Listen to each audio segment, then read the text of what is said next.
సంవత్సరాల తరబడి ఎన్ని మందులు వాడినా మీ మోకాల నొప్పులు తగ్గట్లేదా? ప్రాణ పెయిన్ క్లినిక్ లో అత్యాధునిక చికిత్స. పథకాల అమలుపై చంద్రబాబు ప్రభుత్వం స్పీడ్ పెంచింది. మేనిఫెస్టోలో ఇచ్చిన హామీలను తొందరగా అమలు చేయాలని ఆలోచన చేస్తుంది.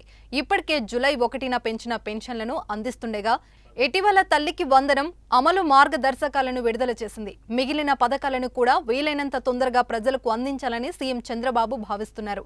రాష్ట్రంలో మహిళలందరూ ఎదురు చూస్తున్న ఉచిత బస్సు ప్రయాణం పథకం అమలుకు కూడా రంగం సిద్ధం చేస్తుంది.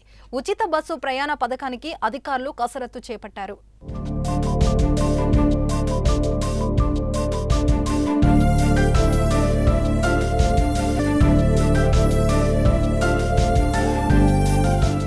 కర్ణాటక, తెలంగాణ రాష్ట్ర ప్రభుత్వాలు ఈ పథకం అమలు చేస్తున్న తీరుపై నివేదికలు పరిశీలించినట్లు తెలుస్తుంది.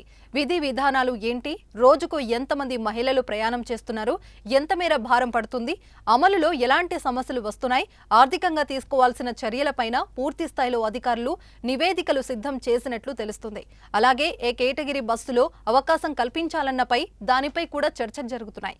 ఇక జిల్లా వరకే ఉచిత ప్రయాణం అవకాశం కల్పిస్తారని వార్తలు వచ్చినా ప్రభుత్వం మాత్రం రాష్ట్ర వ్యాప్తంగా అన్ని రూట్లలోనూ ఈ పథకం అమలు చేయాలనే ఉద్దేశంతో ఉన్నట్లు సమాచారం.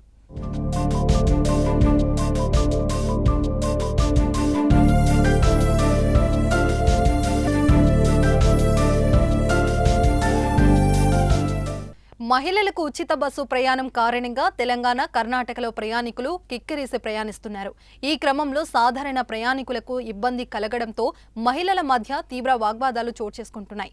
ఇలాంటి సమస్యలు ఏపీలో కూడా తలెత్తకుండా ఉండాలంటే కొత్త బస్సులు వచ్చే వరకు పథకం వాయిదా వేయాలనే అధికారులు సూచనలు చేసినట్లు సమాచారం. అయితే ప్రభుత్వం మాత్రం పథకం అమలు వైపే మొగ్గు చూపుతున్నట్లు తెలుస్తుంది. అన్ని అనుకున్నట్లు జరిగితే ఆగస్టు 15న ముఖ్యమంత్రి చంద్రబాబు విశాఖలో ఈ పథకం ప్రారంభిస్తారని వార్తలొస్తున్నాయి.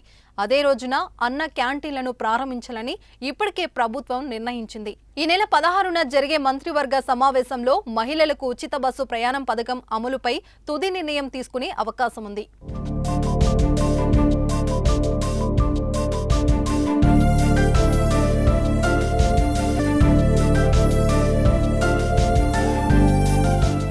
సుమన్ టీవీలో మీ పర్సనల్ అండ్ బిజినెస్ ప్రమోషన్స్ కోసం కింది నెంబర్కి కాంటాక్ట్ చేయండి.